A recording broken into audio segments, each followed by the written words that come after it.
giving him any room and more contact, but Briggs does very well. That was a typical 50-50 racing incident. Now van der Linde says thank you very much and moves up 2 places. He's second, but can he do anything about catching up flying de Villiers? Briggs also gets past the Audi, but Aberdeen was a gentleman. He could so easily have come off the brakes and see him right around. He might have just lost 2 places, but he hasn't given up the fight yet. Just look at how quickly van der Linde has pulled away from him. When racing is this competitive, one mistake, no matter how small, can be very costly in terms of track position. Through the Sabre sweep with Aberdeen, and you can see how stiffly sprung a Bankfront touring car really is. Now it's flat out, foot pedal to the metal down the straight, and a good slipstream is worth up to 20 k's per hour. Just doesn't seem to be making any headway on the Nissan's lead, and that BP Nissan, piloted by Janelle de Villiers, is flying. Aberdeen is too late on the brakes and slides right off into the weeds. That's a costly error, but at least it gives Motorpix photographer Colin Watling a rare chance of a close-up photograph.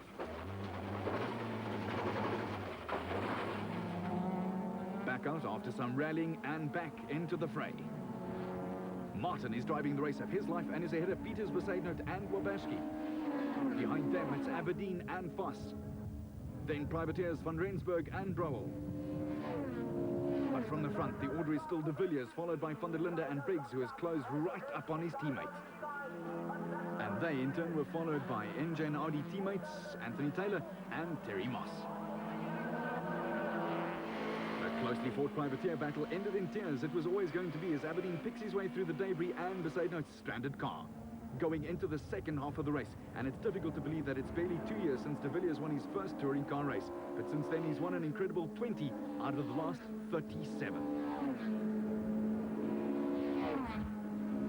Voss has now caught up to Peters and Martin, the 2 survivors of the quartet that was fighting for second in the privateers race.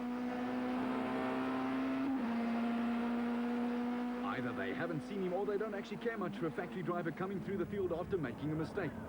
They probably concentrating on their own battle and aren't aware that he's behind them, but he doesn't seem to have the speed to pass either of them.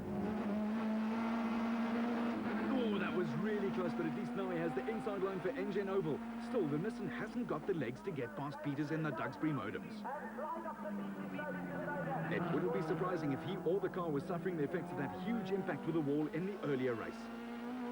Peters waves him past, and he takes the opportunity to dive inside Martin at the very same time. Fast and clever racing.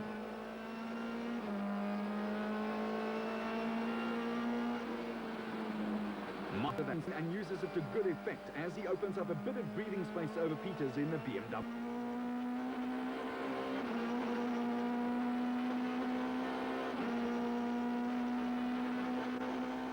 This is what the other drivers would call real cheek. Martin, a mere privateer, has the audacity to dare outbrake a factory driver. Surely Voss has got some kind of problem with that BP Nissan Primera. Neck and neck now past the Fitz, and Voss ever so slowly inches ahead as Peters closes right up again.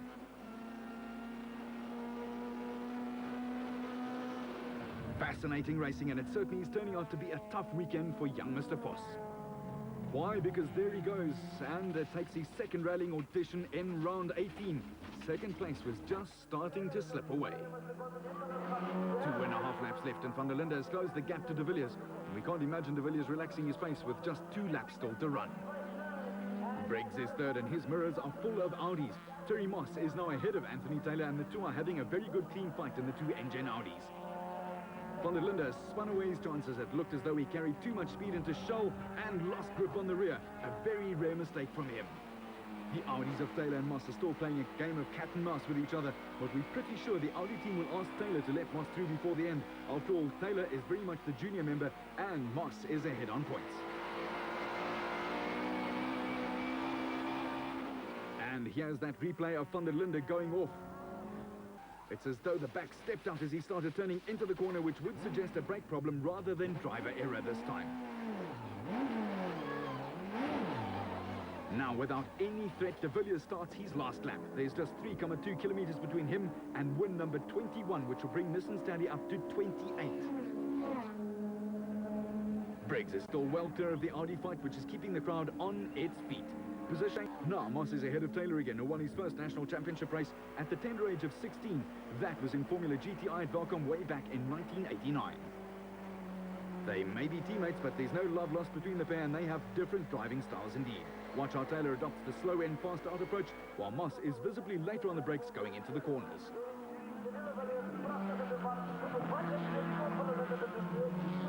Senior partner Terry Moss has been the most successful driver ever in the Audi Cup, having notched up no less than 3 national championship titles in just 7 years. He recently returned from Belgium, where he won the touring car category at Zolder in an international 24-hour endurance race.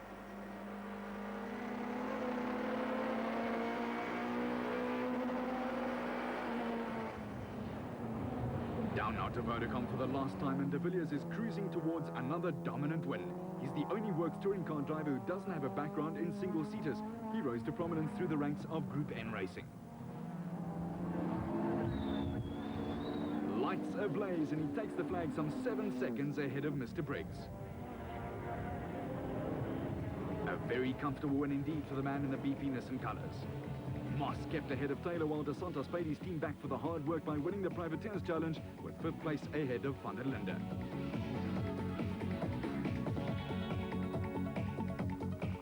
It was smiles all around on the podium, especially from Briggs, who was absolutely delighted with 2nd place. And on the Privateers podium, De Santos scored a direct hit on Peters. 2 more wins have extended Nissan's points advantage in the Manufacturers' Championship, while the final rounds at AA Killarney will see either BMW or Audi take 2nd place. 2 championships, 2 years in a row, what more could we ask? And it was really good today to win the Drivers' Championship with a win by Janelle. And of course, the rest of our team, the Privateers, Marco De Santos, George Zaidnotes, Nico van Rensburg, Duncan Foster, Janelle, we wouldn't have done it without them. So it's a real team effort, and really credit must go to my team as well, Nissan Motorsport. All the guys are absolutely dedicated, and we wouldn't be here today without them.